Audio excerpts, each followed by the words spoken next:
தமிழகத்தில் 2 நாட்களுக்கு வெயில் அதிகரிப்பதற்கான வாய்ப்பிருப்பதாக வானிலை ஆய்வு மையம் எச்சரித்திருக்கிறது. தமிழ்நாடு, புதுச்சேரியில் ஓரிரு இடங்களில் இன்றும் நாளையும்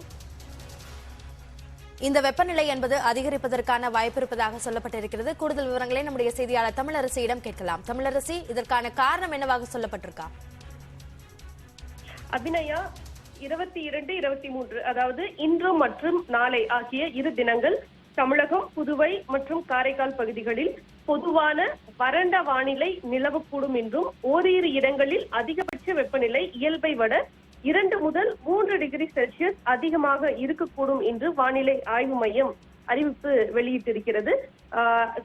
வரக்கூடிய 2 நாட்களுக்கு இயல்பான வெப்பநிலையை விட அதிகபட்சம் 3 டிகிரி வரை அதிகமாக இருக்கும் என கூறப்பட்டிருக்கிறது. அதே போல 24 முதல் 26 வரை 24, 25, 26 ஆகிய 3 தினங்கள் தமிழகம், புதுவை மற்றும் காரைக்கால் பகுதிகளிலும் தொடர்ந்து வறண்ட வானிலை நிலவக்கூடும் என்றும் கூறப்பட்டிருக்கிறது. சென்னை மற்றும் புறநகர் பகுதிகளுக்கான வானிலை முன்னறிவிப்பு பொறுத்தவரை அடுத்த 48 மணி நேரத்திற்கு வானம் ஓரளவு மேகமூட்டத்துடன் காணப்படும் என்றும் அதிகபட்ச வெப்பநிலை சென்னையில் 34 டிகிரி செல்சியஸ் வரை பதிவாகும் என்றும் குறைந்தபட்ச வெப்பநிலை 22 முதல் 23 டிகிரி செல்சியஸை ஒட்டி இருக்கக்கூடும் என்று வானிலை ஆய்வு மையம் தெரிவித்திருக்கிறது.